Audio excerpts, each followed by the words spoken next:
From Neural Newscast, this is Prime Cyber Insights, intelligence for defenders, leaders, and decision makers. Welcome to Prime Cyber Insights for July 22nd, 2026.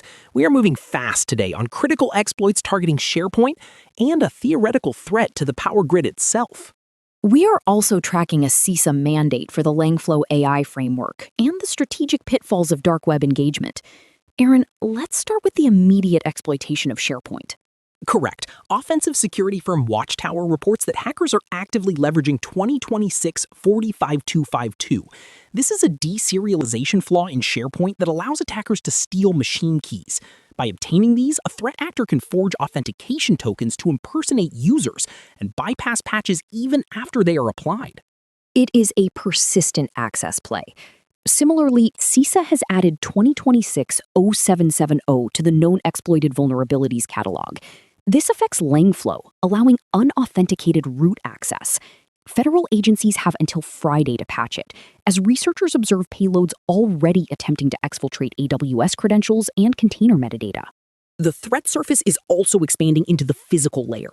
Researchers at Zhejiang University published a paper on Bit2Watt. They demonstrate how a cloud tenant could sync 1,000 GPUs to pulse power draw 6,000 times a second, potentially destabilizing a power grid. In their simulation of the European network, this could lead to an 81% load shed. It highlights the danger of always-on connectivity, a theme also echoed in the water sector, where IT and OT convergence is creating blurred lines of responsibility. Joining us to help contextualize these systemic risks is Chad Thompson, a director-level AI and security leader with a systems-level perspective on automation, enterprise risk, and operational resilience. Chad, great to have you. Lauren, thanks for having me. When we look at things like Bit2Watt or the SharePoint exploits, we're seeing that attackers are exploiting the fundamental design logic of our systems. But nowhere is the logic more flawed than in how businesses approach the dark web.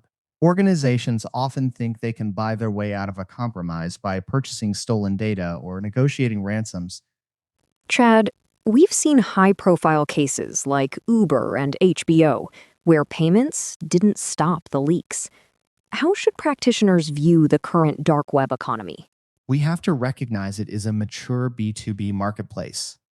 Every dollar paid into it directly finances the specialization we see now, from initial access brokers to ransomware as a service groups.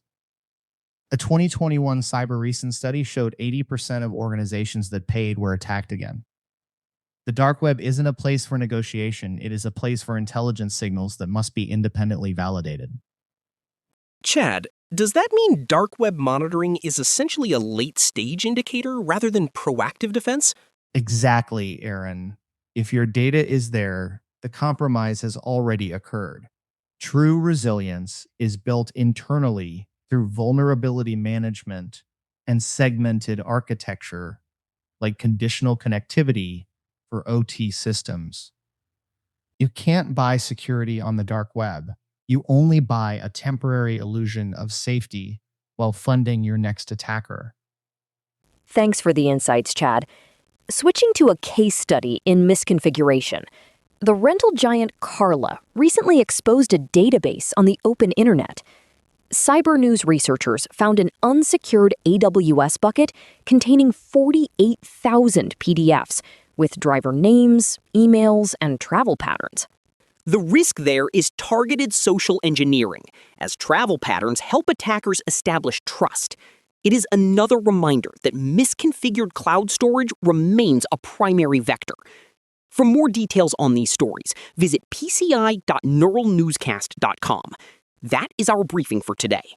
For the team at Prime Cyber Insights, thank you for listening. Neural Newscast is AI-assisted, human-reviewed. View our AI transparency policy at neuralnewscast.com. This has been Prime Cyber Insights on Neural Newscast, intelligence for defenders, leaders, and decision makers.